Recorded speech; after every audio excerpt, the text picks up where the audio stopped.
So what I have up here today is we've been doing a basic DE-3000 course for a number of years. I think it really got developed in 2015. And with the 4000 coming out, we decided to combine these two as far as the hardware, because while it's different hardware and it's definitely a different platform, there are similarities in the hardware as far as how they interface with some of the end devices that you might see in a real world situation. So with that, what we have in front of us right now is just a classic DE-3000 flex panel based system.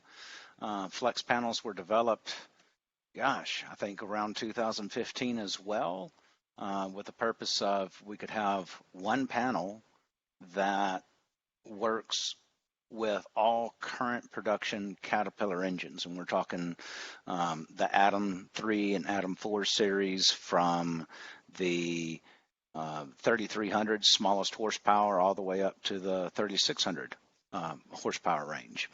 So this is a trainer, but I like to show it in these classes just to kind of get a quick familiarization with the parts that are involved around the DE-3000 system. So we have the display, monochrome display screen with soft keypads for navigation with the menu. We have the number one or primary terminal board, which is always a 30 channel, which is always connected directly with this black DB25 pin connection in about the center of your screen to the what we call power supply board.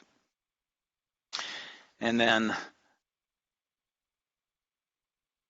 the number one terminal board is also conjoined to the display with a DB25 pin cable.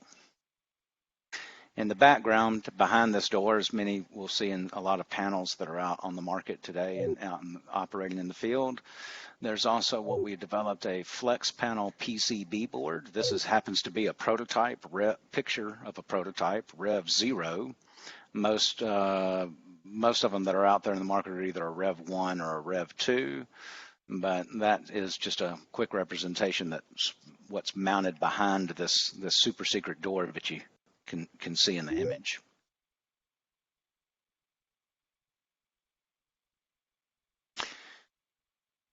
And then we have a DE-4000. You notice right away a lot of same number of parts. We have a DE-4000 display. It does have a few soft keys across the bottom of it, but for the most part, menu navigation is done through a color touchscreen. The display can mount in the same size cutout as the DE-3000 display. We replace the power supply board that we find in the DE-3000 system with what we call a control board. I'll key in more on that in a few moments and get into some details about it. And then we still have one primary terminal board.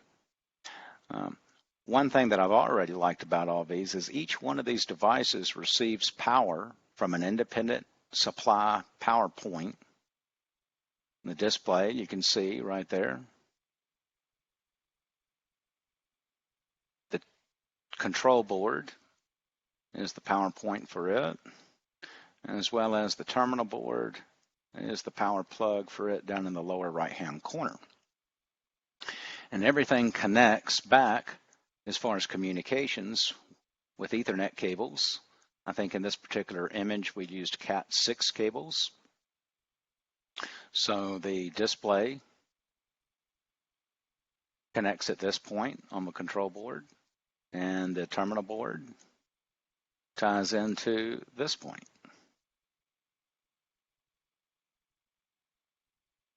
So now what I want to do is kind of break down each individual component, and we'll go through and show some of the key features of them.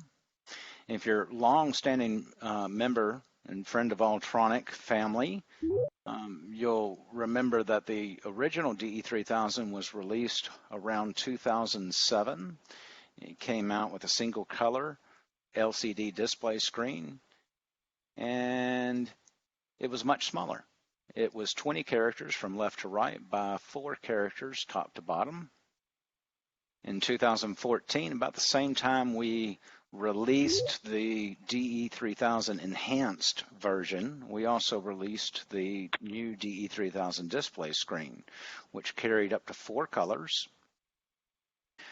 Blue, obviously, at boot up, but blue while in test mode, red while in fault, green while in running state, and yellow anytime timers are active. Nice thing about this screen, because of the larger size, it's 20 characters across by 8 characters top to bottom, but we still retain the same function and use of the keypad. Now the back of the DE-3000 display has several connections on it. I covered one of them earlier in the first slide, but we'll key in on them one at a time. The first one is the DB25 pin connection. And again, this is where this display gets all of its communications to the other components in the DE-3000 system, as well as it's the point where it's powered from. And then we have port 1.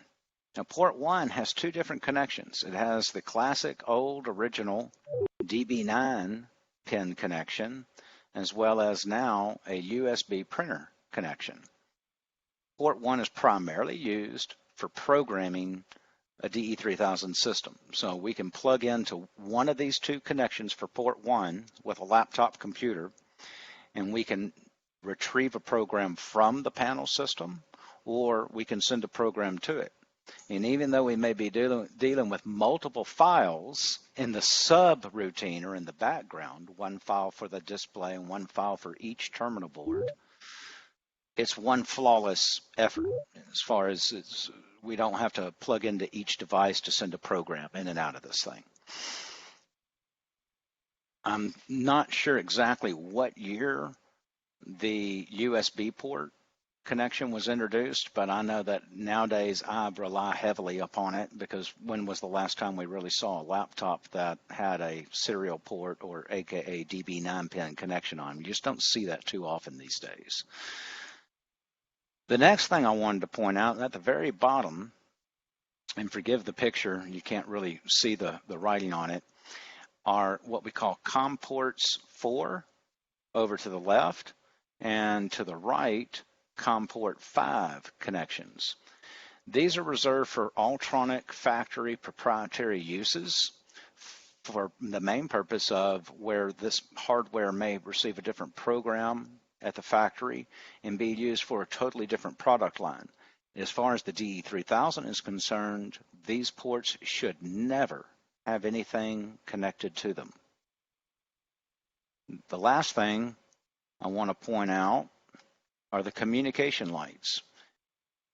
I have learned that over the years that these have provided quite a bit of troubleshooting to me out in the field if I watch the habit of and learn the habit of these lights. But we have the receive lights for each port, and we have the transmit lights for each port. Now again, I said that the USB and the DB9 pin connection is port 1. So generally, we won't see anything going on with these lights unless we're connected with a laptop, unless we're programming the system or pulling a program out of the system. And to be clear, when we pull a program out of the system, we're not erasing anything at that point. We're just getting a copy of the program out. We only override what's in the DE-3000 when we program the DE-3000 or upload a program to it. Port 2 is the main port or communication for the internal network in the DE-3000 system, meaning when the system's up in the field and operating, this display has to communicate to the terminal board that we saw in the first slide. And so we can see that this one is receiving data by this LED, as well as we can see that it's transmitting data to the terminal boards. One keynote before I leave this slide: never, ever under any circumstances disconnect or connect this DB25 pin connection with power on the system. You have about a 50-50 chance of breaking one primary ground on this connector when you disconnect it or connect it before a secondary ground. And if that is achieved and done with power on the system, you have a chance of damaging some communication chips inside the display and or inside the primary terminal board that it's directly connected to. So the next slide is the DE-4000 display. And you'll notice, again, that the cutout or the size of this display fits in the exact same hole as any of our legacy DE-3000, as well as DE-2500 or older DE systems. We did this on purpose, obviously, because we want to make sure that everybody's able to upgrade their system with minimal effort out in the field, should they decide to do so. The outer bezel sits on the outside of the panel insert or the panel door and does carry a much larger footprint. So the only thing that you have to be careful of there is to make sure that you don't have anything else mounted if you're doing an upgrade in the field that would obstruct this from mounting in the panel. Connections on the back. Again, top left connection is the power supply, 10 to 32 volts, just like any of the legacy DE product line. Directly under that is a multi-pin connector for these soft keys. So all these soft keys, stop, reset, start, have a direct hardwire through this connector back to the control board. We have a Ethernet connection for communication back to the main control system. I believe this is what we call a micro USB type connection, and it's reserved for future use. And we have two standard USB connections on the back. Now, right now, the two USB connections, I'll tell you what I've done with them. One, yes, there have been a few firmware upgrades on this display, so they're obviously used for that. But more on the fun side, we have discovered while it doesn't put out quite as much amperage as, say, a standard charger, if you're in a 9-line bind and you're trying to talk to somebody on a phone and your phone battery's dying, we have discovered that it will charge a phone. And another fun point about these USB ports currently right now is that we can plug in a dongle, I guess you'll call it, for like a wireless keyboard or a wireless mouse. I know I carry a wireless keyboard with me out in the field and to a lot of the sites I go to. And if I want to interact with the system and use a keyboard with, say, a mouse pad built into it, this is where we could actually mount or insert a dongle, I believe is the correct term for a wireless keyboard. There will be in the future some more purposes for these connectors, and we'll update our information once those features are available. Now we're going to break. I'm sorry, question? Oh, I'm sorry. Okay. Did you have a question? No, I didn't. Sorry. Okay. All right, well, we'll move on. So let's zoom in now that we've covered the two displays. Let's zoom in on the DE-3000 power supply board. So if anybody's been using the DE product line from the very beginning, like the DE-2000, the DE-2500, 2200, the predecessors, they all use the same what we call power supply board. And I'll just review some of the features on it real quick. Again, it has a DB25 pin connector on the side, and it's designed to where it slides in and mates up with the primary terminal board. Screws for locking it in place are located at these 2 points. They can be a little tricky to get to, but I found if you carry the right screwdriver around and you're willing to unplug maybe these connectors here to get the wires out of your way, they're very, very easy to get to. So it does connect to the primary terminal board, and it has slots or spaces for, not necessarily all of them are always used, for 4 what we call output modules. Now I'm going to key in on the output modules for a moment or two and just make some explanations about them. So, what is an output module? An output module is, for lack of better terms, a relay. It is a solid state relay with no moving parts in it. The Opto22 branded name is the most common one that you will see in all of our panels. There is one other acceptable output module that Altronic does use. We have outlawed a few, and that's why I still keep this picture. Can't remember quite the brand name or see it on my screen. I'm getting old, I'm sorry, my eyes are going, but this is a view of one that has been outlawed in our system. So what do we do with these 4 output modules? And the reason we call them output modules, John. Yes. Was that the Gray Hill? I believe you are right, Gray Hill. Thank you very much. You're welcome. We call them output modules because we don't want to get them confused when we're talking terminology, troubleshooting over the phone, et cetera, or even in our literature or our drawings and schematics. We don't want to get them confused with relays that might be located in the panel design as well. So from here on, evermore, please refer to these 4 spots, these devices, as output modules. Each output module does receive its own fuse that covers the connections between one positive and one negative. So one positive and negative would be the connections to tie into for output module 1, 2 positive and negative through 4 positive and negative, so on and so forth. Number 2, number 3, and number 4. When the output modules are energized to change state with these contacts, it is the user or operator is notified by the illumination of a red LED located directly below them, and they are very bright. Last but not least, the power supply does house a master fuse on it.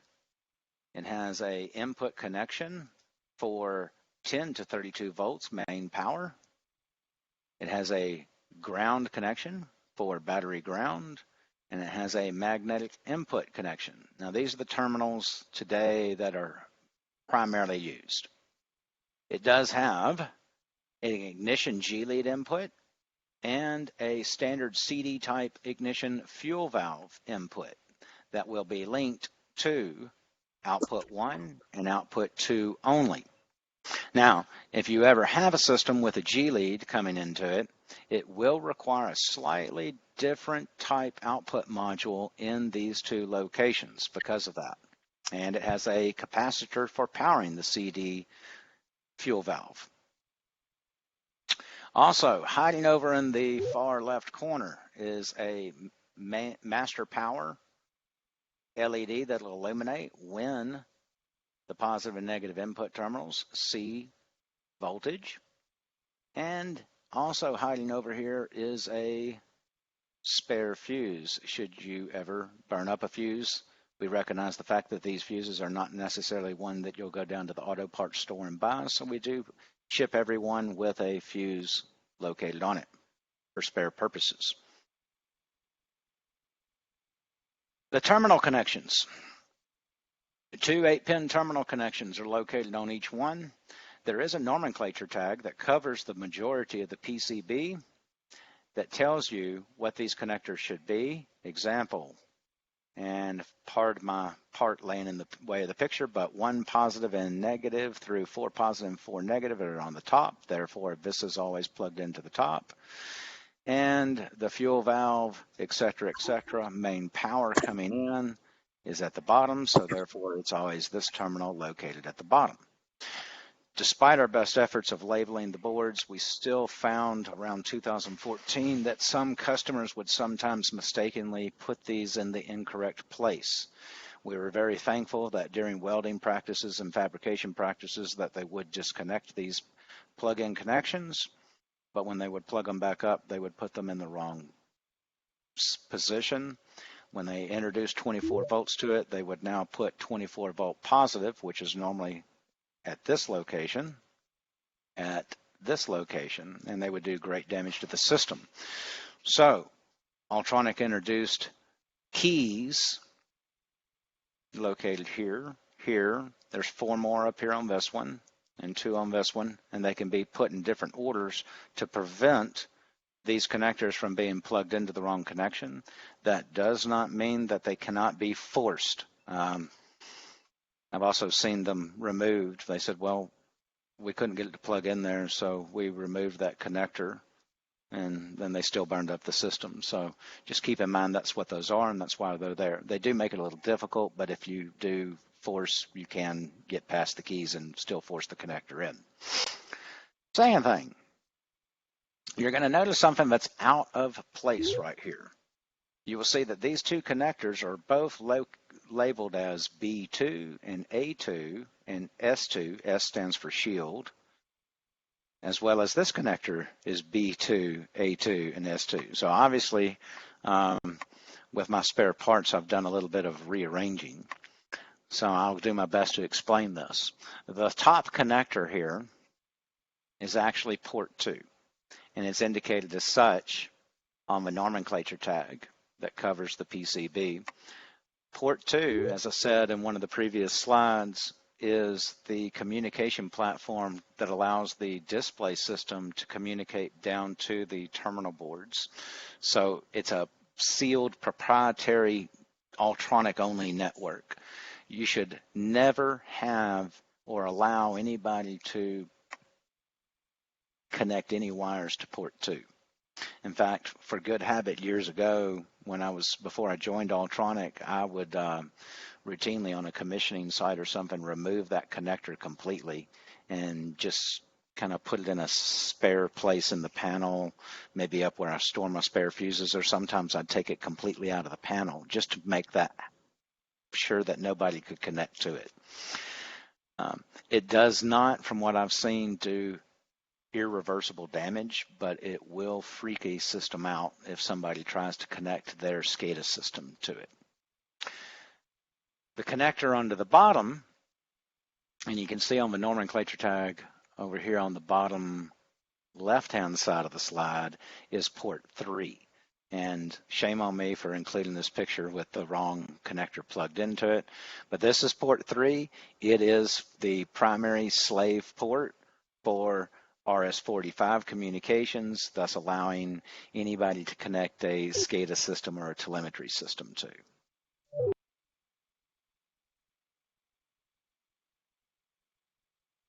Outputs. The 4 outputs that are on the power supply board are predominantly used as this way for an old school engine.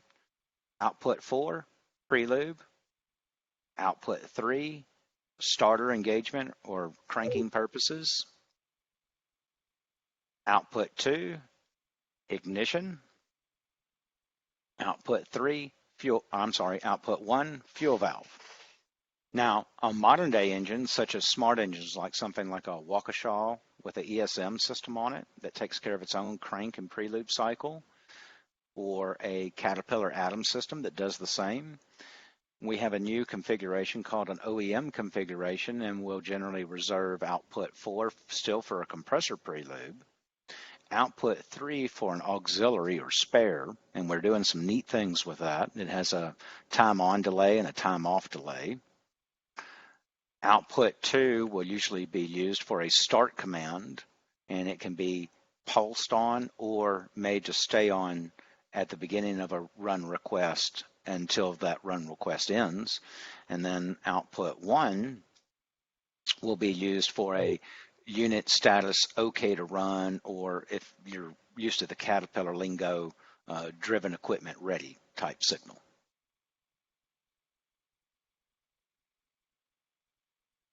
One last thing, each one of these outputs are polarity sensitive.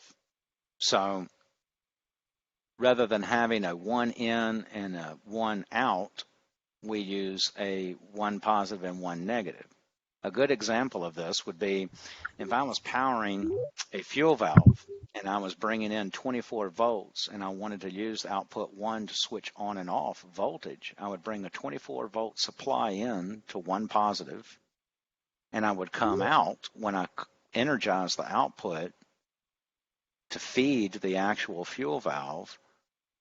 Now I'm talking a modern day 24 volt to open fuel valve. I would use terminal 1 negative. Likewise, if I'm controlling something similar to like a driven equipment ready signal for a Caterpillar engine, therefore Caterpillar's at requesting and looking for a ground signal, I would bring in a ground signal to terminal 1 positive or 1 negative, sorry, and I would come out terminal 1 positive to continue that ground signal or control that ground signal on and off to the Caterpillar engine.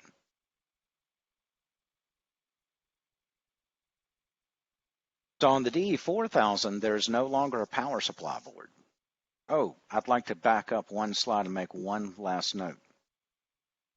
As far as the DE-3000 is concerned, the power supply board is the only system or only component in the network of components that make up the DE-3000 system that has no program in it. Meaning, if you swap that part out for whatever reason, you don't have to reprogram the system. There's no program housed in it. It strictly takes input and output data from the other components and does what it's told to do.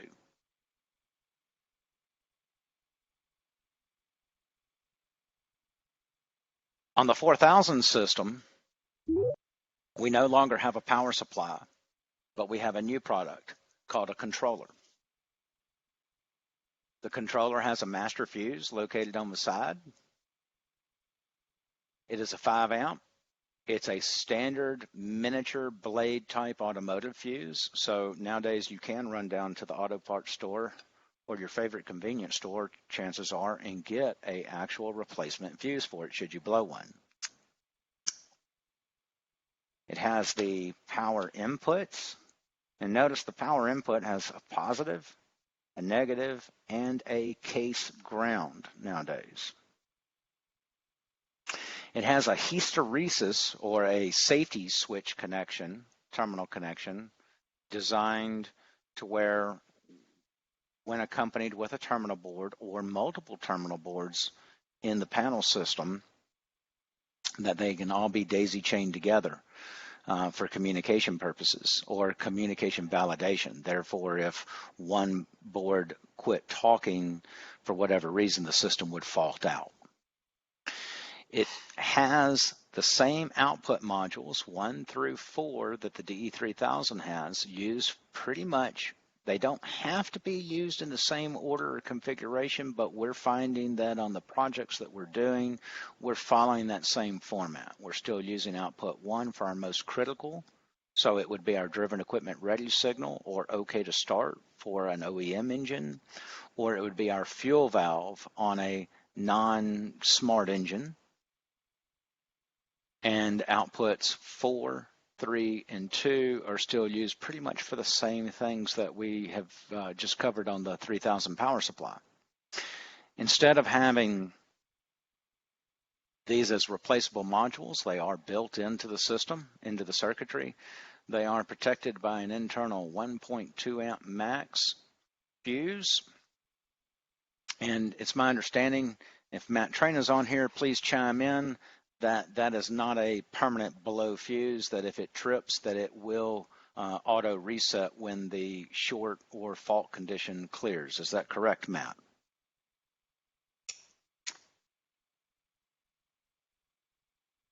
Well, Matt may have left the room, but Don't believe he's with us, John. okay, thought he was.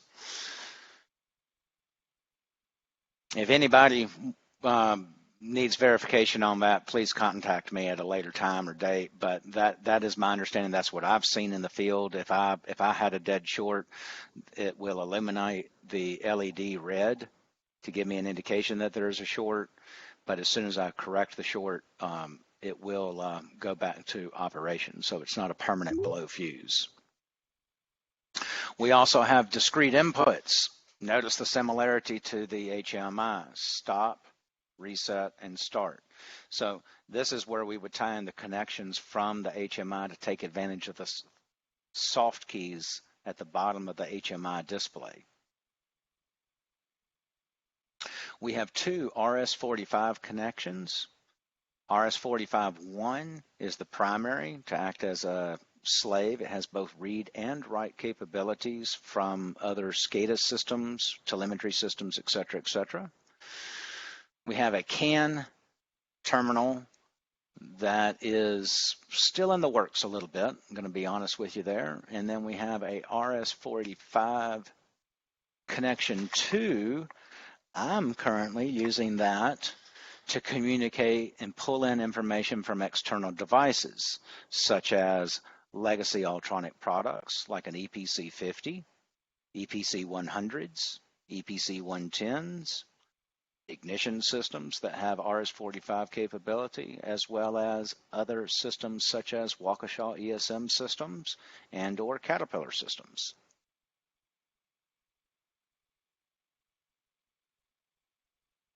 Has a Wi-Fi antenna connection. We currently are shipping a lot of panels out right now with a Wi-Fi antenna to be installed on the outside of the panel. It has about a 3-foot lead, and it attaches right here. Unavailable to see in this photograph, but right under the edge of this board covering is a blue LED that indicates that the Wi-Fi channel or Wi-Fi antenna is active and working.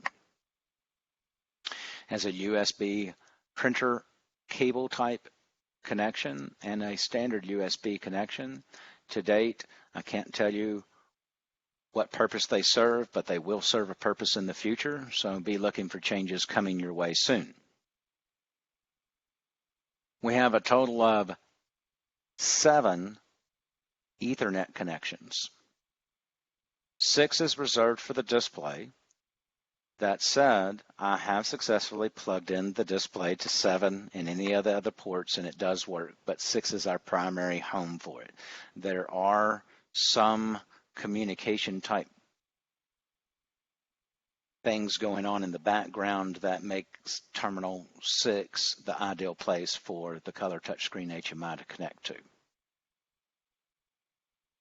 Terminal 7 is reserved for PC connectivity. So if I walk out to the unit and I want to pull out my laptop and connect to the system for both programming purposes or to maybe pull a program out, it's perfectly acceptable to use terminal 7.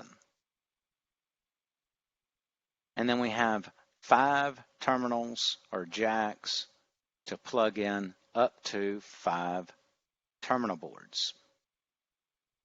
Hiding right here underneath this area, accessible from this opening, is a micro SD card slot, also used for programming purposes.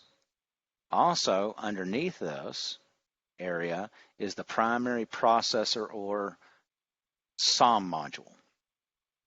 And that processor right now has the power of a modern day smartphone. So it is just like having a nice little computer in the system. Ultronic did design and make it to where it can be updated at the factory down the road. If there's ever updates for the need to have more processing capability, it is 100% upgradable. I don't see that happening for a long time, but we tried to build in future into this new system. So let's talk about the terminal boards just a little bit. The DE-3000 terminal board, the primary terminal board is always going to be a 30-channel board, 1 through 30 channels.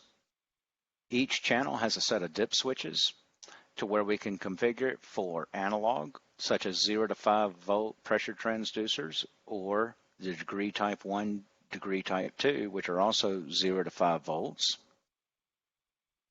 Normally open, normally closed, or AKA discrete inputs, J or K type thermocouples, and last 4 to 20 milliamp sensors. And these sensors can be anything from pressure, temperature, all the way up to H2S monitoring and vibration type devices.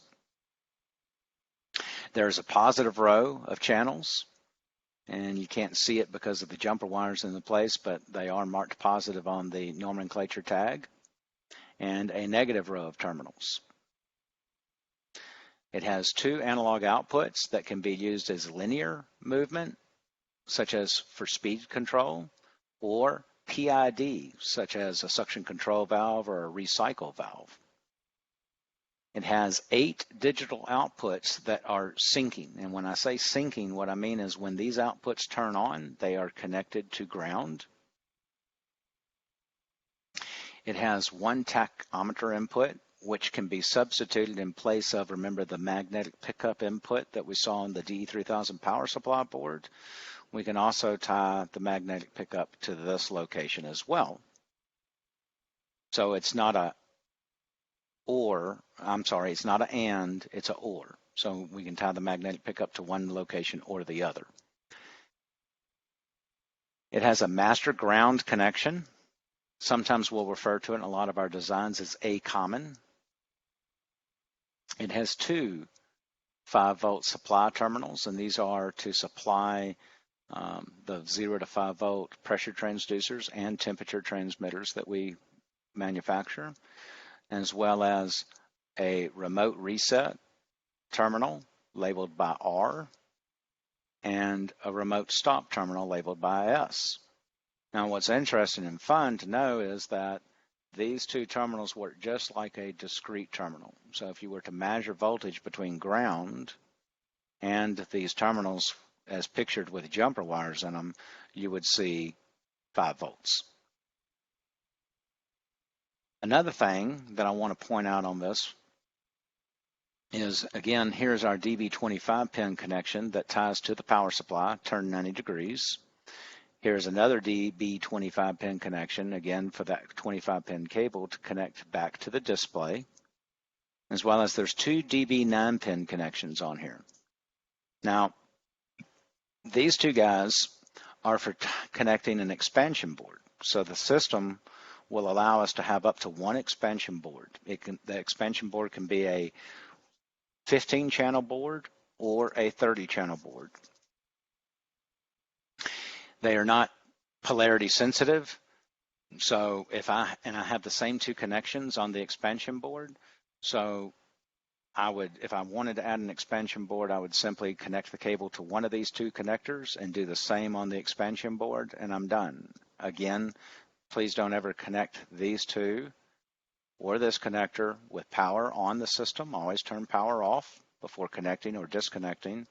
And please never, ever under any circumstances decide to tie these 2 connectors to the DB9 connector on the back of the display. That is not their purpose, and you will do significant damage to the entire system if you do so.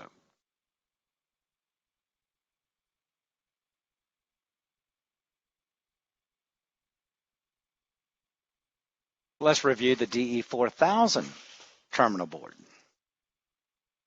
So what we did a little bit different with the 4000 is we still gave it dip switches. So each channel has dip switches to cover the same arrangement that we just covered: analog, discrete, thermocouple, or 4 to 20 milliamp. The switches are slightly smaller.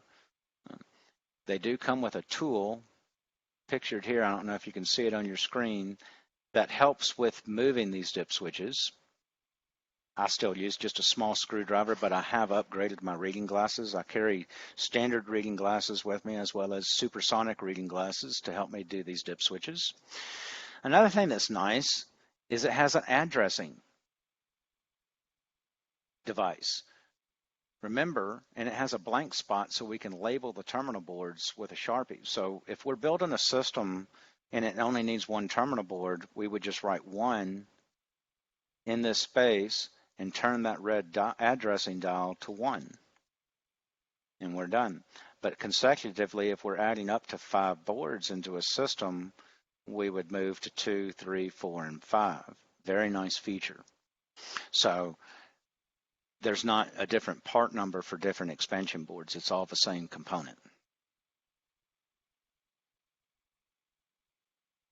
We rotated and orientated the channel 1 or channel terminals slightly different in the 4000. So if you think about the 3000, we would have one screw terminal located right here for channel 1 negative, and channel 1 positive would be on this rail. But what we've done is we've laid them out in a different pattern. So we can see channel 1 positive is the first terminal and channel 1 negative is the second terminal, and consecutively so on through the array. The terminals, screw terminals, have been replaced with a spring terminal. As industry standards in the vibrating world, the spring terminals are proving to be much reliable. These terminals are limited to the gauge size. 16 gauge is the maximum size that can be placed into these. If you're using wire ferrules, you do have to upgrade or change ferrules to a slightly longer ferrule.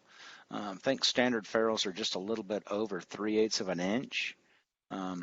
The ferrule that these type connectors require it's a metric, but if you measure it out, it comes in right at about a 1/2 inch in length. We have multiple 5-volt output terminals for supplying the pressure transducers now. Instead of having 2 analog outputs, we have 4 analog outputs. And backing up to the channel input data, we've upgraded from 30 to 32. Now, one of the nice things I'll point out, and we'll cover this more in upcoming classes when we get into the software, but I'll go on and say it now, is the one thing that was kind of a hindrance on the 3000 system. If I wanted to use analog output 1 to control a suction control valve, then that meant I had to put suction pressure on channel 1. With this system, I can put anything I want to on any of these 4 outputs, and I can program it to use any of these terminal inputs as my source identifier. And that's been proven to be huge. I also am not even forced to use a channel on this board, but if I have multiple boards in the system, I can use a channel from another board as my identifier. So if I have suction pressure on an expansion board, number 2, but want to use AO1 on this board, I'm certainly allowed to do that. We still retained 8 digital outputs, but one thing we did change is these outputs can now be syncing or sourcing. They are polarity sensitive. They are protected by an internal 2 amp fuse, and the same thing as the control board. If you get a dead short or something, the light will change to red. You can see the holes for the LEDs. The light will change red, but once the short is corrected, they will go back to operating normally. And so that's a nice feature as well. We have 2 RPM inputs. And this has proven to be well where people want to measure different PTO shafts on projects or cooler fan shafts on projects. We have a CAN, an RS-45, our hysteresis. Remember that safety wire I talked about? Here's the connector for it right here in this area. And we have our main master power input. Again, power positive, power negative, and a case ground. We have our transmit and receive lights located in this location, and then we have our Ethernet connection to talk back to the main controller.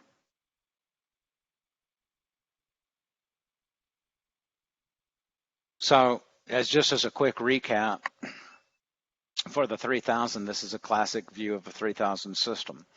We'll have a display. We'll have our primary control or terminal board, or we like to call it terminal board 1, and our power supply.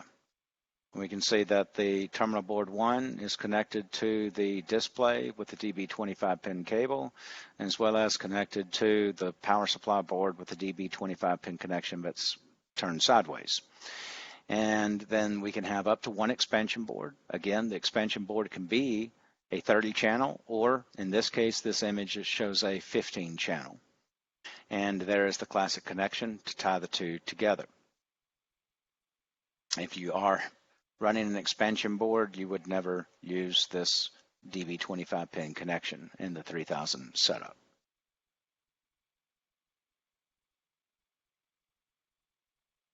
For the 4000, it gets a little bit more interesting. Our controller is our main processor. It's the brains behind the system. Our HMI connects to it, again, from port 6, but the HMI has no program whatsoever in it. It's strictly a tool to view what's going on inside this control board. In fact, systems can run just fine and dandy without the HMI at all. We have our laptop connection to a computer or to a SCADA system. We have our 5 ports that can tie up to 5 terminal boards. So we can have a total of up to 160 channel input. Now, one real nice note about this as well is, and I was talking to somebody earlier this morning about this same subject. If I have a compressor package with a panel sitting on it that I only require 1 terminal board in, that's great.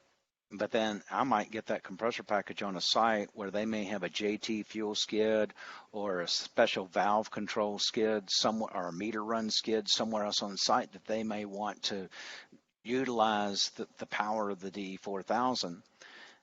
We can just as easily mount one of these boards 100 yards away on another skid. And all we have to do is get an Ethernet cable from it back to the controller and our power and our safety wire connection to it.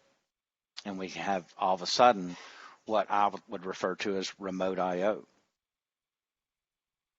Last but not least, we covered the CAN and the 485 pin connections. We covered the Wi-Fi connection, but there's the use of Wi-Fi enabled devices. So any device that has Wi-Fi capabilities in a web browser, currently Chrome and Firefox are the 2 best. I have used Safari with a little bit of luck as well. Can connect back to the control system and take the place of the HMI if need be. Now this works really nice for moving around the unit. I've already taken great advantage of this doing troubleshooting up on top of coolers and out on the skid.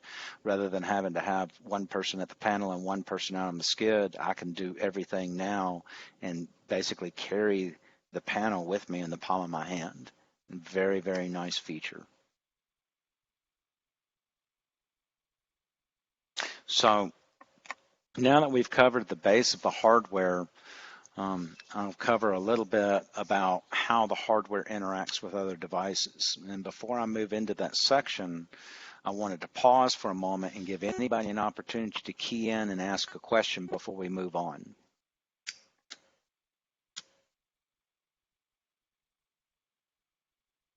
Okay, well, if there's no questions, I'll continue.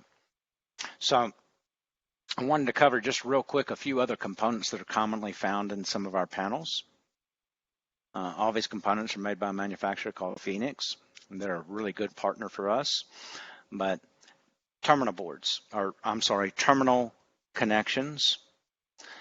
Pictured here is a 3-level terminal commonly used for connecting pressure transducers into a DE-3000 panel system. With the 4000, with the multiple 5-volt connections, you're probably going to see these starting to phase out a little bit, but we can get these in a single level, a 2-level, or in this case, a 3-level. Very common to find in just about any one of our panels.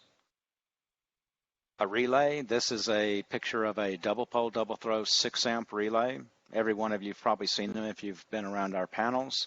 But the reason I included this one in here is because when we were talking about the output modules on the power supply board, I wanted to distinguish a difference.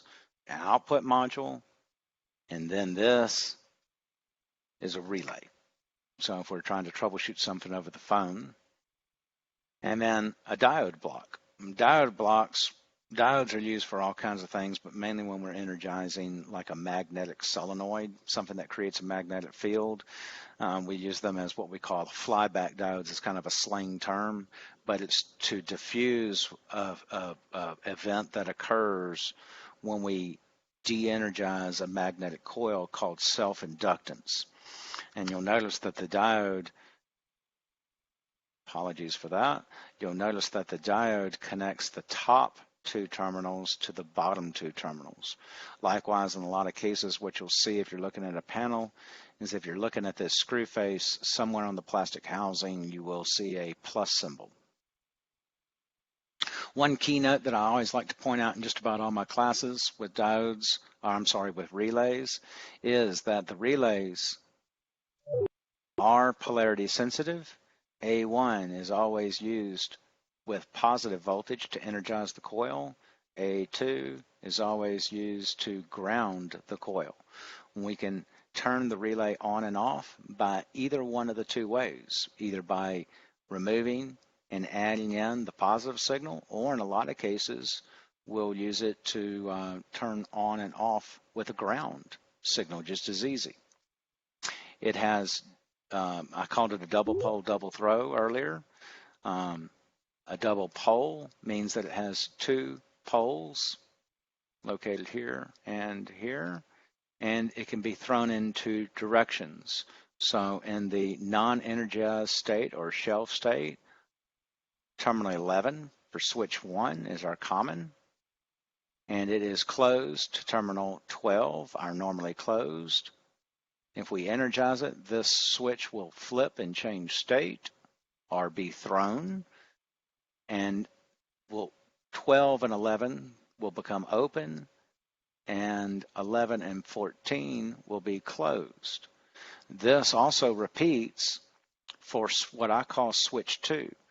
Now, the reason I point this out is because a lot of people have a hang-up with understanding the terminology of what the terminals do.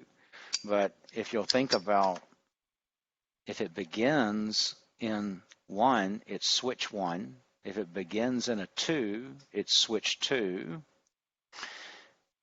If it ends in a 1, it's the common. If it ends in a 4, it's normally open. And if it ends in a 2, it's normally closed. We energize it, and it simply changes states.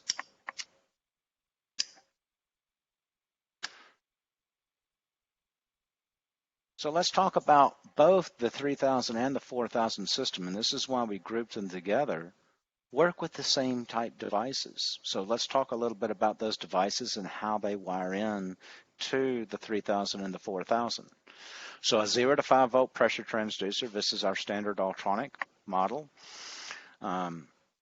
Its true voltage range is 0.5 volts to 4.5 volts DC.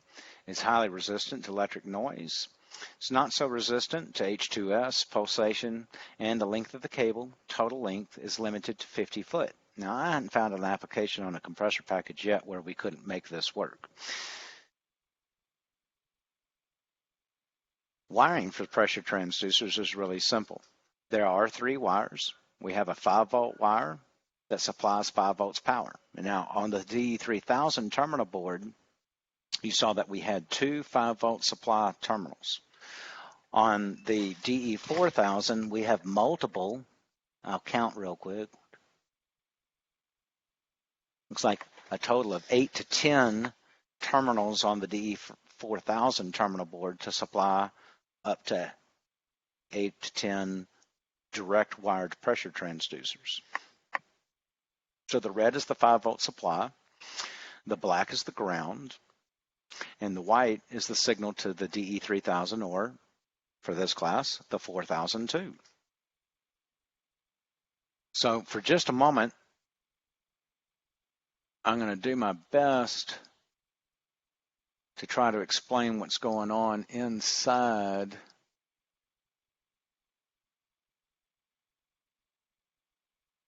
that pressure transducer for you.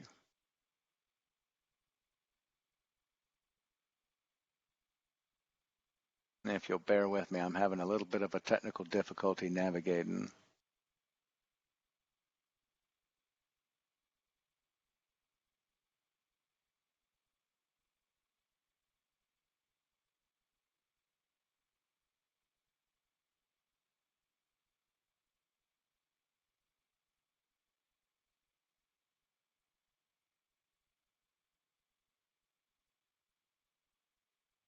Okay, so I've switched over to a whiteboard real quick because the app that I really wanted to use wasn't working.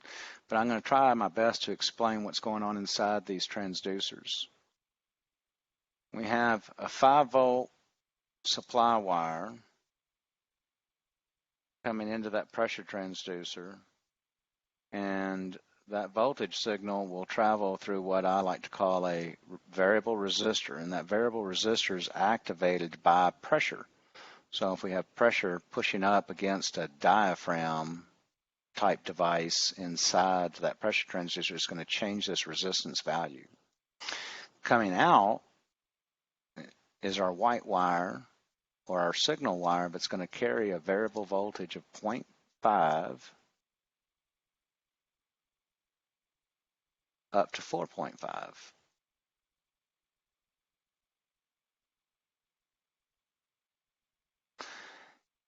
Now, what the DE-4000 and 3000 system are doing at this point is they're simply being told if channel 1 is, let's say, suction pressure, and it's been programmed as a 0 to 100, then that system's looking for 0.5 volts to equal 0 PSI. Likewise, it's looking for 4.5 volts to equal 100 PSI.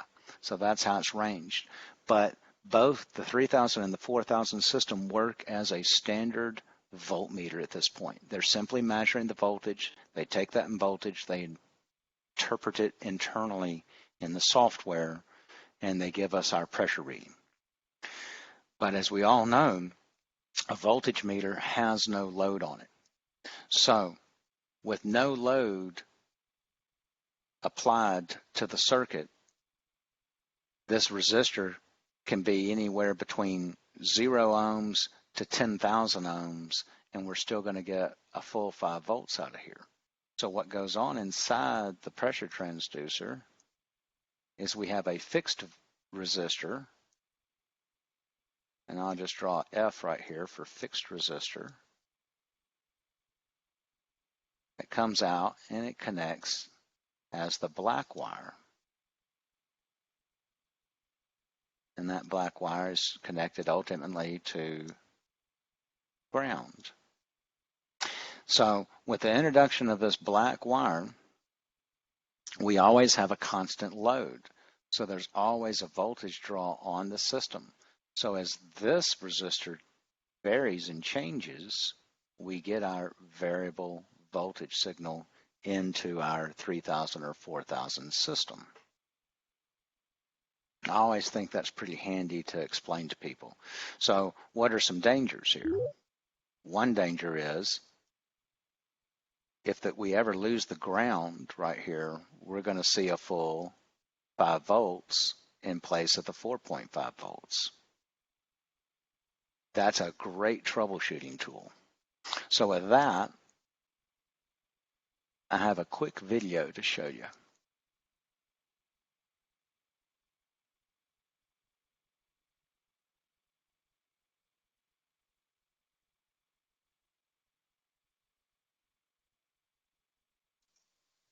Hello, this is John Nance with Altronic. In today's video, we're going to teach you how to calibrate an Ultronic 0 to 5 volt pressure transducer. Before we get started on the calibration process, I want to review real quick what an Ultronic 0 to 5 volt pressure transducer is. An Ultronic 0 to 5 volt pressure transducer uses 3 wires. We have our voltage supply wire, which is a red wire, and this is where the pressure transducer receives a constant, steady, true 5 volt supply. We have a black wire, which is connected to ground, and it can be grounded at the actual channel that it's associated with, or in a lot of cases, if you have an Ultronic panel, the ground wire will be grounded to a common bus that has one wire but ties to this, what we call the A common ground terminal. And you can see the little ground symbol right here on the DE-3000 board. The last wire is white, and it carries the actual variable voltage signal back to the associated channel. Now, we call this a 0 to 5 volt pressure transducer, but actually it's a 0.5 to 4.5 range. So a good example is if you have a 0 to 300 pound pressure transducer, the actual voltage to pressure scaling is 0 psi G will equal 0.5 volts. If you pressure the transducer up to full range at 300 pounds, the voltage output will be 4.5 volts. Now, this is how we calibrate it by standard from the factory. But as we know, always, sometimes the pressures drift a little bit or the voltages drift a little bit, and they need calibration from time to time to make them maintain their accuracy over the life of the pressure transducer. Now, before we get started on actually walking you through a procedure on how to calibrate the pressure transducer, I want to be real clear on something.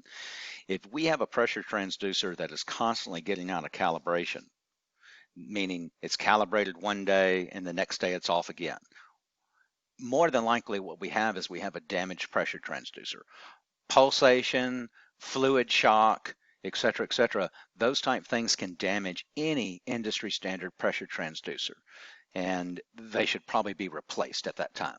Another thing that can cause a pressure transducer to not read properly is the voltage supply. If the 5 volts that is supplying the pressure transducer, if we have a weak connection or a loose connection somewhere and that voltage we're not getting a true 5 volts to that pressure transducer, that can cause the pressure transducer to read low. Likewise, that ground wire is very important. The ground wire puts a permanent load on the pressure transducer to where as the actual pressures change and the signal voltage out, the variable signal voltage changes, we have a completed circuit with the black wire to put a load onto that circuit. If the ground wire connection becomes jeopardized or a weak ground or a lot of positive backfeeding voltage comes in from some transient stray source, that can actually make the reading go high. So we want to always check the electrical connections to a pressure transducer before we start calibrating. The worst thing we can do is calibrate something to make up for a loose wiring connection. But if we've verified that we have a good 5 volt supply to our pressure transducer, and we've verified that we have a good ground to our pressure transducer, then it's safe to proceed with this procedure. So what I've done is I've connected to a DE-3000, and I'm going to back out of this just for a moment so you can see the main home screen of the DE-3000 terminal program, and I am connected to one, and I'm going to click this calibrate button. It takes a moment to refresh, and it starts out at channel 1. Now you can select any channel you want, but I happen to want to look at channel 1. It tells me the sensor selection is a 0 to 50. It tells me that I have it scaled as a PSIG, and it's showing the current value of a 1.4. Now down here in the bottom, it also tells me that the sensor range is 0 psi equals 0.5 voltage. Tells me for the high range, 50 psi equals 4.5 volts. So what I've done is I have measured the voltage that's coming into the channel, and when I recorded it, it was feeding me back a voltage of 0.619. Now I actually did that right at the channel. I'll do my best to show you. So I came right in here, but on channel 1, and just measure the voltage between the white wire coming into the terminal board and the black wire. So all I'm going to do is I'm going to click in this cell and I'm going to highlight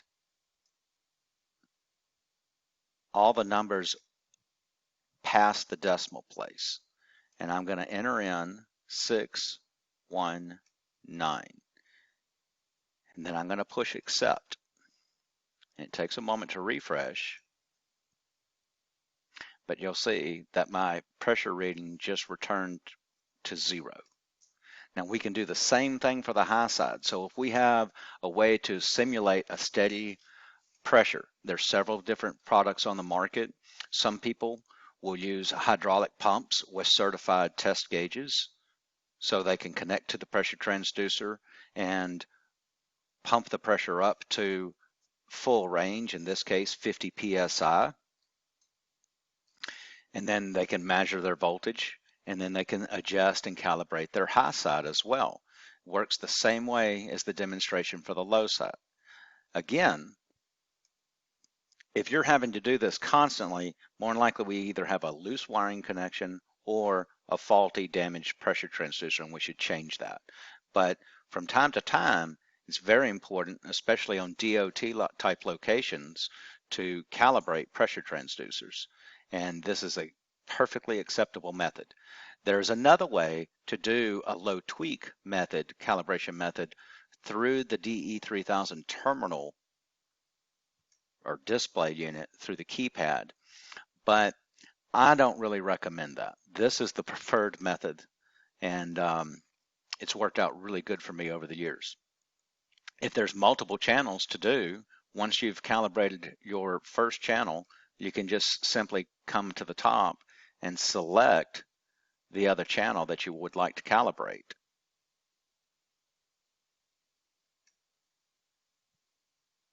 Now this one is hooked to a simulator, so I have a higher voltage dialed in, obviously right now, so a higher reading. And I'm not going to proceed with this, but I just wanted to show you how you can toggle between multiple channels to where you can calibrate all your channels in one-step process. Once you're completed with your calibration procedure, you can simply exit and you're done.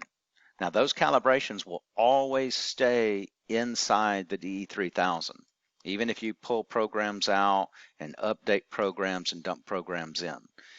If you ever need to wipe or restore calibrations back to default, you can do that. The best way to do it is to actually load a blank program in the DE-3000 and then load your original program back into it. We'll cover that step in more videos. Thank you for your time. If you have any questions, you can email me at john.nance@herbiger.com. Thank you and have a great day.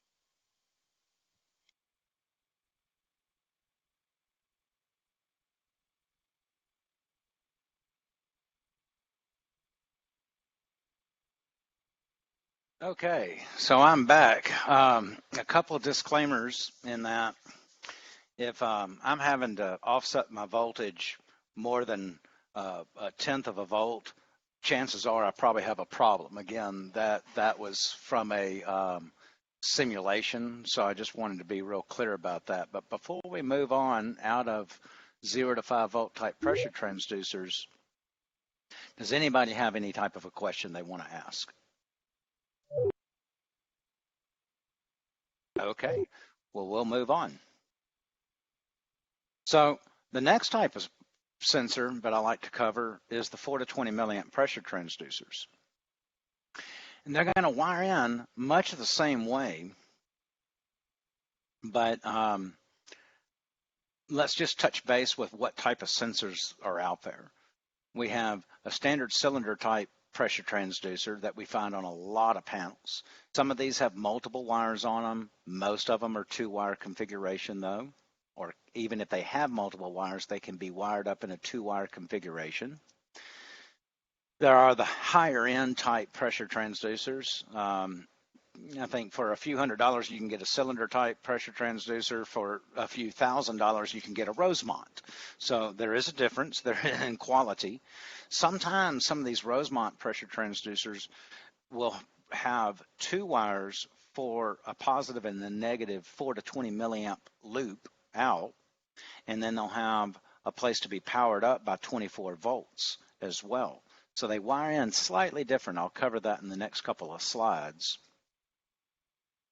And then we also have other type of sensors that use 4 to 20 milliamp.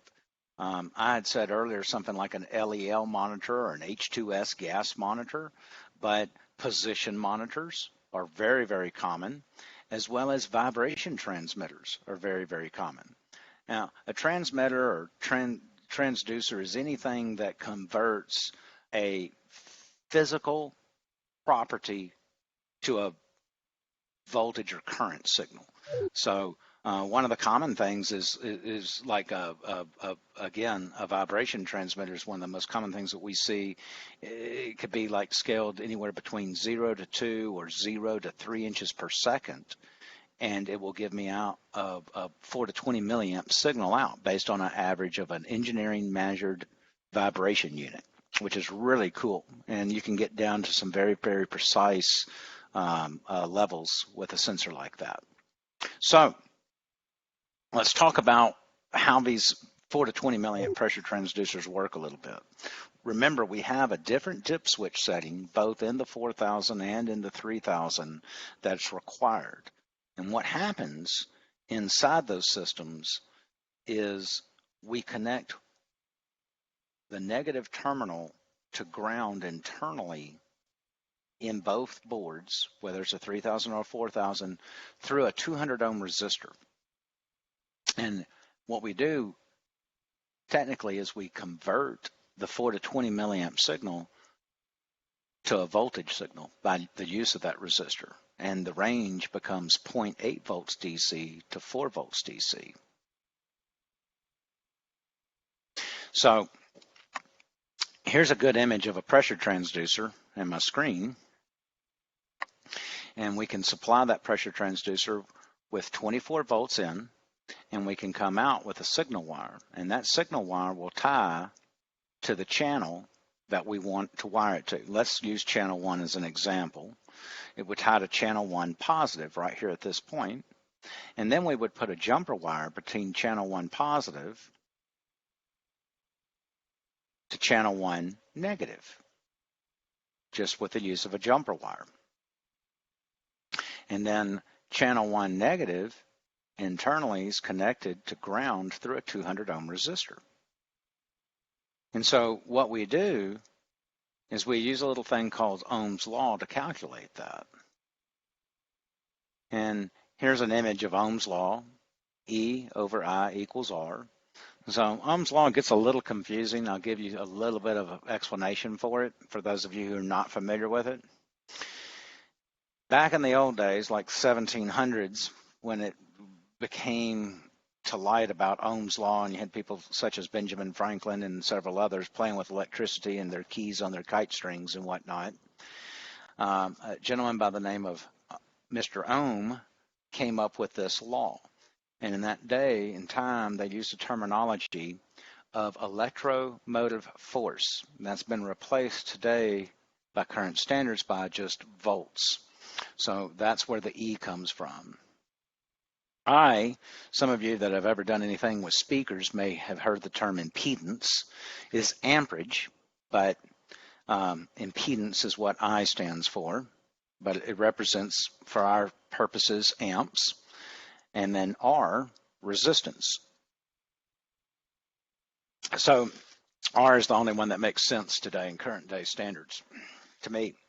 You will see Ohm's law if you go out on the internet looking for a graph like this where they've substituted A for the I and a V for the E. So what are we doing?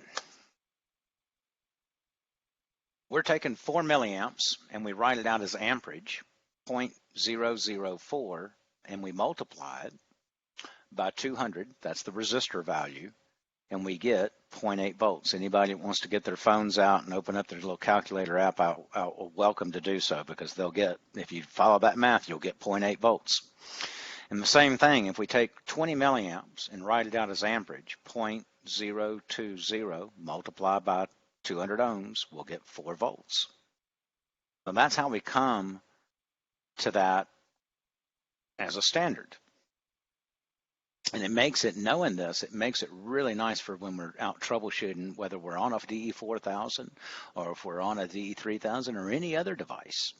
Because just about any device that measures or works with 4 to 20 milliamp transducers is going to use some type of resistance, either a 200 or 220 ohm, maybe up to a 250 ohm resistor in their system. They may not tell you about it, but it's really nice for when you're interacting with the unit and trying to see what's going on. So rather than having to, let me jump back a few slides real quick. Rather than having to break this wire right here and insert an amp meter, we can simply go straight to the terminal and measure the voltage. So that makes it very, very nice. So with that, and I think we have time, I'm going to actually, I tell you what, I'm going to actually skip the video. I had a calibration video, but it's so much in the same way as the video that I just showed. I'm going to skip it, but just know that when you're calibrating a 4 to 20 milliamp pressure transducer, your low voltage is going to be 0.8 and your high end voltage is going to be 4 volts even. And it will calibrate the same way in the software. So let's talk about normally open and normally closed contacts. Both the 3000 and the 4000 systems for each channel have 2 terminals, a positive and a negative. So here's another thing that happens. When we flip the dip switches to a normally open, normally closed, the negative terminal of the given associated channel is going to produce a steady, perfect 5 volts. Now that voltage is what I like to refer to as a voltage potential. There's no amperage there. There's just a little bit of voltage there with no amperage. So it's non-incendive, meaning if we take a wire and connect to the associated channel, let's use channel 1 again as our example. So if you connect it to channel 1 negative and we go out and touch it to ground, what we're going to see is no spark. But we are going to see that voltage, as soon as we ground that voltage, drop and sink to 0. So what happens is, while channel 1 negative is producing 5 volts, channel 1 positive is looking for 5 volts. So we can wire these systems up in 2 ways. We can wire them up in a normally open configuration, which would use 1 wire, or we could wire them up in a normally closed configuration. Now, what would we be doing this with? We'd be doing this like with a vibration switch, one of those old mechanical earthquake type vibration switches. There's several brands, believe it or not, on the market. High or a low liquid level switch, a low oil level switch. There's tons and tons of switches in our industry that we use as end devices. So let's key in on the normally open first. Normally open would be a 1-wire system. So we'd run 1 wire from channel 1 out to the end device, and we would expect at the end device, if we measured voltage, we should see 5 volts. Now the end device is open, and the other side of the switch is wired to ground. So when the switch faults, let's say it's a liquid level switch on a scrubber, this arm would come down in the switch and make contact, and it would sink that 5 volts to ground. Now, back at the DE-3000 or 4000, what we've done too is we install a jumper wire between terminal 1 positive and terminal 1 negative. Now, at this point, it doesn't really matter which terminal we come off to feed this wire, as long as it's one of them and as long as they're tied together with a jumper wire. So again, as soon as this switch grounds, that 5 volts will drop to 0. So there would be a ground on this end. Likewise, if we're going to do a normally closed switch, so now when the switch faults, the arm swings open and breaks this contact here. What we would do is we would supply the switch from channel 1 negative to send it 5 volts. We would pass the 5 volts through the contact of the switch and return it to channel 1 positive. Super simple. That is the easiest way I can describe switches in end devices, a normally open or normally closed. And if we wire a device normally closed, we would obviously remove the jumper wire between channel 1 positive and channel 1 negative. Any questions on this one? This is one of the biggest troubleshooting calls I get on a regular basis. So the nice thing about knowing this and knowing that voltage is that now if you go back out to the field or into a shop and you're having a problem, you can simply take your meter up to the end device and you can start measuring and looking for 5 volts.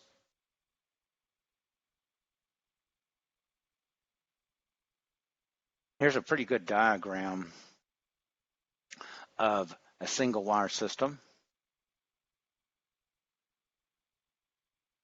They have the jumper wire between channel 1 negative and channel 1 positive on a DE-3000, and one wire coming out from channel 1 positive going through the end device, the switch on the end device, and its other side of the switch is wired to ground.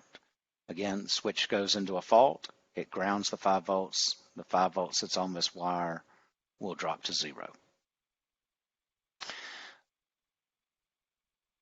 Channel 13 is showing a classic normally closed switch sensor. Again, the 5 volt goes out to the end device, the switch goes opened, the 5 volts cannot return to 13 positive. Any questions on this one? Okay.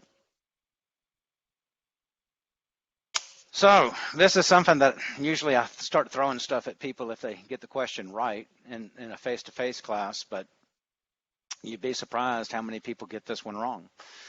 Thermocouple wires, K-type, red and yellow, J-type, red and white. They're the two most common found in our industry. There are other type letter designation thermocouple wires. I have to say that the technology had to have been invented and come from France because the positive is the negative wire on this. And the yellow or the white is always the positive. So red is negative, yellow, or if it's a J-type, white will be positive. What happens if you wire up a thermocouple backwards? At ambient conditions, it's pretty much going to read ambient temperature, but when it starts heating up, the temperature will start dropping on the measuring device. So again, we can see that this one's wired up to what looks like maybe channel 29 or 30, maybe 31. I can't tell. It doesn't really matter. It's irrelevant. Looks like channel 30. Channel 30 negative is our red wire. We have our cross or intersecting point, which is our measuring device, measuring point for the temperature, and our white wire, and this happens to be a J, it says white right there, returns to the positive terminal for the given channel. The system, the thermocouples do produce their own millivoltage. It's very susceptible to noise and interference. So there's a lot of things that can go wrong.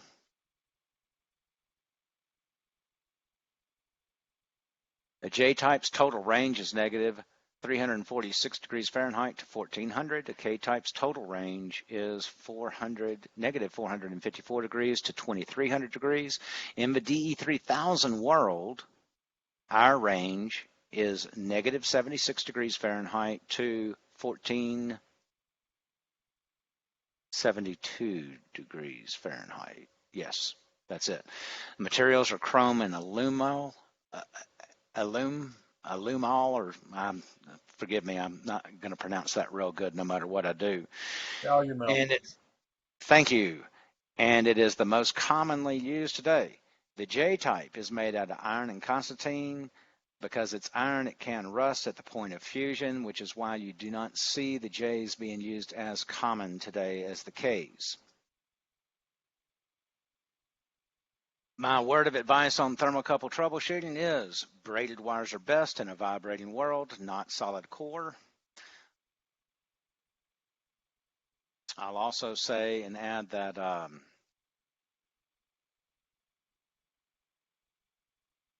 grounded thermocouples are really frowned upon with our equipment. Now, how can you tell if a thermocouple is grounded or not? What you can simply do is you can use a continuity meter or an ohm meter, and you can measure for resistance or continuity between either one of the positive or negative wires back to the metal sleeve or jacket of the thermocouple. And we do not recommend grounds. Troubleshooting. Troubleshooting. This has been my experience. Years and years ago, I used to carry a fancy $800 thermocouple calibrator. I found in more recent years that it was really unnecessary to carry, and I don't even carry one anymore. If I have something going on with a thermocouple channel, I do these checks. First thing I do is I disconnect thermocouple from the channel, and I verify that it will go full range. Again, I'm looking for 1472. If it's an open circuit, generally it'll go there. Second thing I do is I put a jumper wire at the given channel, and I expect it to be plus or minus 5 degrees of ambient conditions inside the environment that I'm in. If I pass those two tests, odds are my hardware is fine. If I hook the system back up and I'm having some type reading, like let's say my thermocouple is reading 200 degrees off, chances are I probably have a cracked wire in my system or a deteriorated thermocouple. One of the things I commonly see, the most common, is that someone inserted a thermocouple into a thermal well and they bottomed the thermocouple out. Now, at the tip of the thermocouple is where that intersecting point from the two dissimilar metals occur. Well, if that is allowed to contact inside of the bottom of the thermal well, vibration can take hold while it's running in a reciprocating compressor environment and do some damage to that. So those are the most common things I see. There are some issues with interference that can take effect with thermocouples, and I would recommend a very, very good grounding systems in place. You'd be surprised what a grounding rod and good ground connections at a battery post can do. Likewise, there are some cases, still happens from time to time, where somebody gets into a case where they bring in some wires to a control panel. And I hadn't seen this with the 4000, but for 3000s, yes. Where they'll bring in some wires from the site.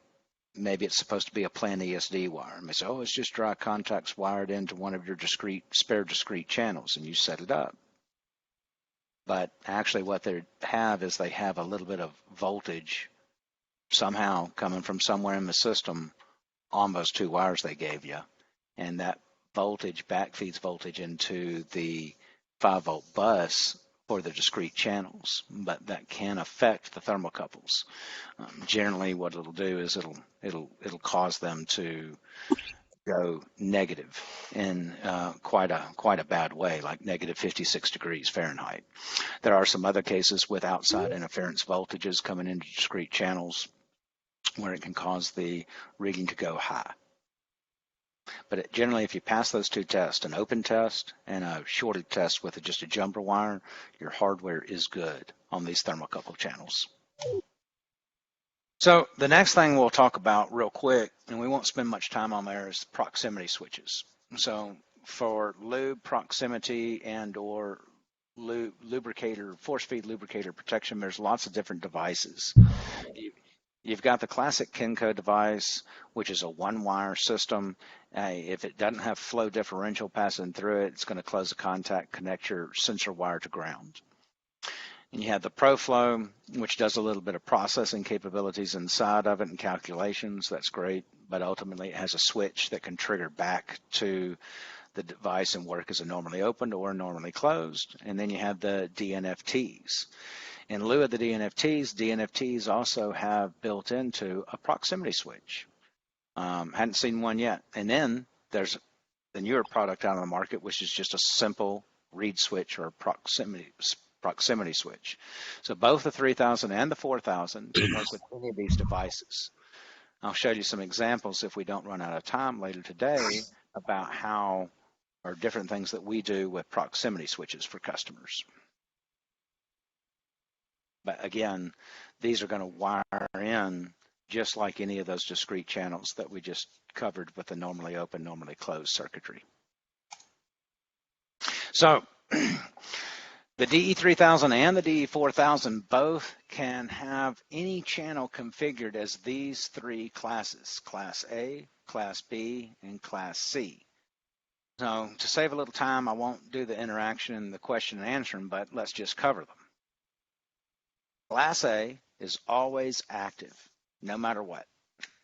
Class B is a fixed time delay. When that time starts moving and counting, and when it expires, that channel becomes active. And Class C is my favorite. It becomes active after a fault clears. So example, it works really great on like a process pressure, like let's say low discharge pressure. So as the pressure comes up and the pressure becomes greater than the low shutdown point, say, for a discharge pressure gauge or discharge pressure transducer, as soon as the fault clears, it becomes active. Now, one thing that we do different at Ultronic, though, is we have an expiration timer. On the 3000, it's built in as a hard set global value. The default is 10 minutes, meaning it's going to become active after the fault clears or within 10 minutes. And this is true on all the Class C timers. They're all linked to a global timer. Now, all the B timers have their own individual timer for that given channel. And last but not least, the 4000. 4000, we did something a little bit different. Each channel that's set up as a C in a 4000 can have its own individual expiration timer. And we've proven right off the bat that this is proven to be a very, very good strategy. And we'll key in on this more when we start covering the 4000 software classes that are coming up in the weeks to come. So what I want to do right now, we got about 20 minutes left. I want to run you through, being that we're talking about hardware, 3000 and 4000, I'm going to run you through a short video real quick. And I'm going to apologize up front. I did everything I could to make this video as clear as possible. And I wanted to just show and explain how these soft keys work and the menu selections work on the DE-3000. And then if we have time after that, I'll do the same with the 4000.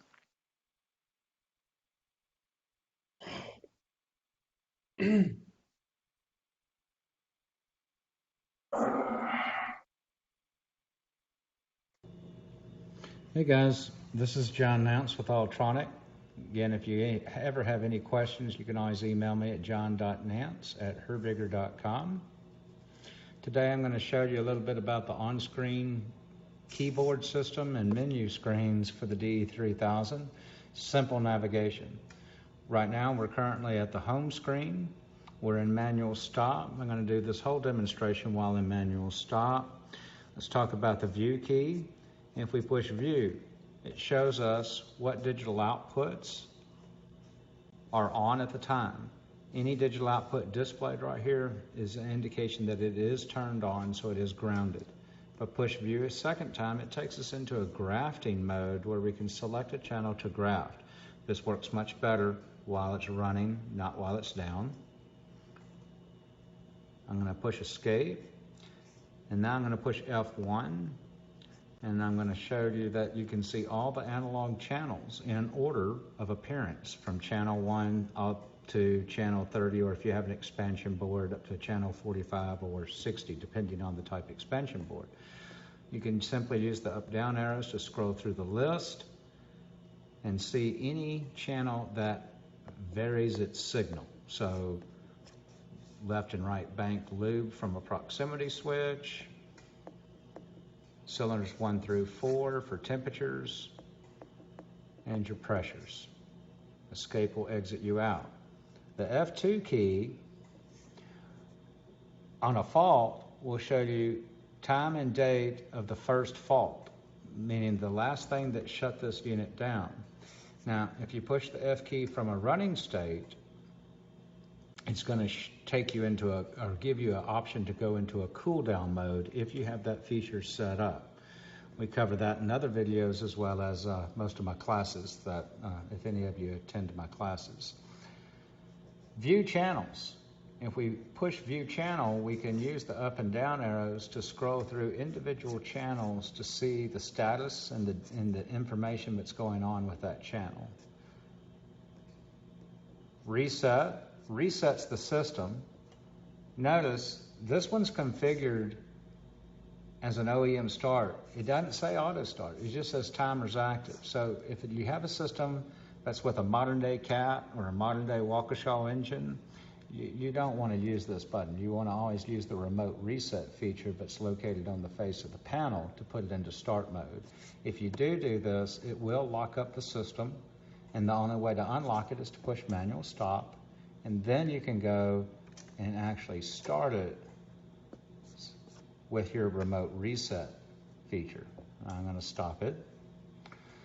Next is just like a menu key, but it takes us into a specific area. I'm going to push enter for the password of 1. It says correct. I don't want to change it, so I'm just going to push next to continue. It takes us into the detailed settings to where we can tune the PID loops for AO1 if we're using like AO1 for a suction control valve or a recycle valve. If we push next again, it'll take us into AO2. And this is more for viewing pleasure only. This is just information for the linear speed control. I'll exit out. Menu key. I'm going to push menu, and this time I'm going to go through it a little bit in detail. It says press menu to view only. So if I press menu a second time, I'm in view only mode. Well, I don't want to be in view only mode. I want to actually make some changes. So I'm going to exit out and start over. Menu. It says press menu to view only or select password, then enter. Well, the password default is 1, so I'm going to push enter. It says correct. Now it gives me an opportunity to change, up, down to change, enter to save. I see a lot of people do this. They'll push enter to continue, but if they accidentally push one of these buttons, they just accidentally.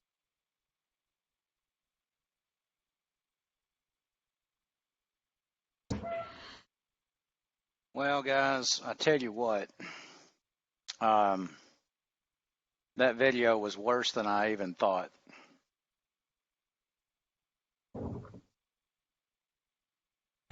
I do apologize.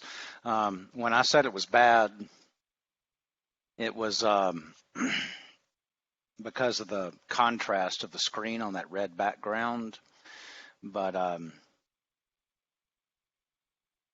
it was much worse because apparently our Blue Jeans app stretched it out. So not only was it just stretches the screen, John. That's you did your best on that one. Good try. Yeah. Well, so here's what I'm going to tell you. If you want to see there is a video on YouTube that's much better quality, that's a little bit older and dated, but it does about the same thing. So if you go to YouTube and you just do a search for my name, John, Jon, Nance, N-A-N-C-E. You can find my channel and you can find that video, and it'll be a much, much better quality. So I figured we'd spend the rest of the time, we'll just review the menu on the DE-4000 a little bit. So can you see my screen okay, Dave? Yes, sir. Just perfect. All right. Well, good. It's not stretched out. Maybe we can work that through that other technicality at a later date. I'm connected to a DE-4000 right now here in my lab, and I'll just show you a little bit of navigation about the screen. And this would be true if you were standing in front of one, just interacting with the HMI. The first thing I want to show is that we have it set up. I have 6 screens set up for the main dashboard, and I'll just kind of jump through them real quick. We're limited. I think we have a maximum screen right now where we can set up a total of 7 screens on these. This one I've really stretched out. I've got most of the key information, what's going on here on the main screen. The second screen, I just did cylinder temperatures, compressor oil temperature, and RPM. The next screen, engine RPM, compressor oil temperature, and now main bearing temperature for a 4-throw compressor frame. Forgive the readings. Again, I am in a lab with simulations and not all channels are wired up. This is a new screen that we've been developing for lube cycle times. So we have our actual cycle times if the unit was running. And then we have a way now to where we calculate the lube rates for the left bank and the right bank. And we can use that to set overlube and underlube alarms, as well as underlube and overlube shutdowns that actually float as the RPM change. So if your system is stamped and rated to lubricate 20 seconds or cycle every 20 seconds at 1200 RPMs, but you're running closer to 900 RPMs or 1000 RPMs, that cycle time and rate's going to change with the RPM. So that's a really interesting screen. If anybody wants to talk offline about that, I'll be happy to share information with them on this one. The next screen is just engine RPM, pre-catalyst and post-catalyst temperatures. And the last screen is my speed control screen. And again, the 4000 is totally customizable, so we can set anything up any way we want to. But here I can toggle between manual and auto speed control. If I go back into manual, I can dial in numbers such as I can say, hey, let's go on up to 1000 RPM. And if it was running in a running mode, notice I'm in manual stop, it would ramp up our speed target slowly and the output would change. Likewise, I can change the speed target manually by 25 RPM at a time just by using the up-down arrows on this side of the screen. So just a little bit quick navigation. One of my new favorite screens that I like is this debug tool. Some people say this looks like a traffic light, but it's actually supposed to be a little bug. And I can see a lot of going on my screen, but here's a really neat thing. If I'm trying to test things, remember we said that the 4000 had what we call the output modules on that control board. We refer to them in the software as DS outputs, but we can force them on and off in this debug screen. And this is a great troubleshooting tool and is already proved to be a huge troubleshooting tool and a qualification tool out in a shop. An example is I use output 3 to operate a starter on one unit. Not too long ago in somebody's shop, they had a brand new unit. They just overhauled the engine, overhauled the compressor. And they said, hey, rather than starting it up, can we just spin it over? And I said, sure. We'll go into the debug screen, hit DS3, the starter engages and turns. Likewise, we jumped up and we checked out their fuel valve to make sure their fuel valve was working, turned it back off. And on the terminal boards, we can select terminal board 1 in this case, and we can turn on any of the syncing and sourcing digital outputs that are on that board. So I really like this screen. It's proven huge already in the troubleshooting world, especially if you're coupled with the Wi-Fi feature and you're carrying around a tablet in the palm of your hand now. Makes troubleshooting this unit really nice. You can only access the debug screen when you're in a stop position or stopped condition. You cannot access the debug screen while you're in the running mode. The next one is the main settings. I like this screen. On-screen keyboard, we can turn it on or off. I generally leave it on. We can view manuals for the DE-4000. The future is that we will have access for the customers to insert their own documents, such as torque procedures, how to run the valves on the engines they're in, and other pertinent information that might be valuable to them as a company. Main task. System info, we can see the firmware versions that are loaded into the system. Right here, we can import and export a program file, and we have a password section right here. Main rest part of the menu. From the dashboard, we can drop down and see the values. Now, this is every channel that's going on here, and if we want to break it down by terminal board, we can. Or if we want to break it down by channel classification, we can. So here's temperatures, pressures, vibrations, volts, percents, current loops. Notice I don't have any of those. Up, discretes, that's a good one. And other. Other, we'll start talking about some of the virtual channels that we set up, and we can go back to all. And what's really nice about this is in a startup mode, when timers are active, you'll see a blue banner. If there's a B or a C timer, if it's counting down, you'll see it progressively get smaller and smaller across this section of the screen, which is really nice. Likewise, if you're in running mode and you go into a test mode, you would enter test and simply hit the channel like low engine oil level that you want to test to activate that channel, to keep it from faulting you out while you go test it. Trends. Not much to see right here and right now because I'm obviously not running, but this is where you can see grafting trends occurring for up to, I think it's 9 channels at a time simultaneously. We'll cover that in a second. Events. This is a really nice event log where you can see date and time stamp and what occurred.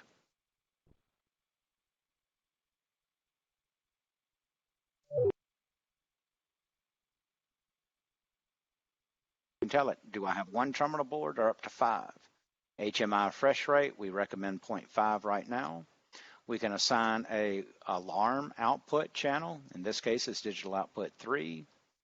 We can assign a output fault channel. In this case, it's digital output 8. And something new, we can toggle it. So legacy DE systems turned on a fault output, turned the fault output on at fault, and on this system we can invert it to where we can say turn it on when we're not faulted and turn it off when we're faulted. Primary RPM input channel. We can remember we have two channels, and here's a new feature with the B timer. We have several options that we can do with the B timer. In this case, I like to say when start counting the timers, both B's and C's, when the RPM exceeds 100 RPM. We have network settings that we can review. And also, I'll point out Wi-Fi settings. PID, here's where we can set up our PID loops for, like, say, a suction control valve. And if we want to add a recirculation valve, we could. We can assign our DS outputs, our main primary outputs on the control board, with some labeling and some default off delays. This screen is where we can set up our control strategy for, say, if we want to control a speed RPM output based on suction pressure, or we can even add discharge pressure, or we can do both, a combination of both. Our lube no flow channel information that we can set up and tune in. Here's where we can select channels that trend. Parameters is a really fun thing that we can do, and we'll cover this more in our upcoming software classes. External devices. If we have an external device we want to receive Modbus information from and then likely turn around and view it on the dashboard, this is where we can set it up. And then script sections. we have several different types of script sections that we can enter in: demo script, Modbus script, control script, and master script. Startup. Startup's a really neat thing. And again, I will cover this in great detail and how this works and different things that we can do with it and strategies we can do with it with the upcoming software classes for the 4000. Channels. This is where we can set up and edit any one of our channels and channel types. And then we have a neat little output section. So some of you may have heard that the DE-4000 has full capabilities to be automated to control valves and valve sequencing. This is a section where we could set it up. So that's just a quick review of kind of how to navigate and move around some of the menu systems in the 4000. With that, I'm going to conclude the class and turn it back over to Dave for questions and answers. John, well done as usual. Thank you very much. It's good hardware review. We will follow up next week with, I think you're going to do your DE-3000 school on configuration and troubleshooting and so on. So that'll be excellent. So well done. As John said here, this is the time for questions here. Does anyone have any questions for Mr. Nance on the topics covered today, or thoughts going forward here? Now's the opportunity. Hello. I have only a simple question about if the DE-4000 allows to save and load the full configuration of the device, like the DE-3000. Yes. So if you can see this screen, if I wanted to back this file up and save it right now, I could simply click in and give it a file name and enter it, and then I could export this file. Likewise, if I wanted to import a file and override what's in this panel right now with a more updated one, I can simply click import, and it will open up. You may not be able to see it on my screen, but it would open up a browser and allow me to select a file to enter into it. And it takes less than 30 seconds to export and to import a file. Okay. And okay, you can do that. And just for clarification, you can do that with a Ethernet connection hardwired in from a computer, which is how I'm connected now. You can do that with a Wi-Fi connection, or also remember when we talked about that micro SD connection that's on the control board. We could simply install a file if we're wanting to upload a new file into the 4000 system. We can install the file on a micro SD card and simply insert it in that slot and then power the system on. And we'll cover more of that in great detail in the upcoming classes.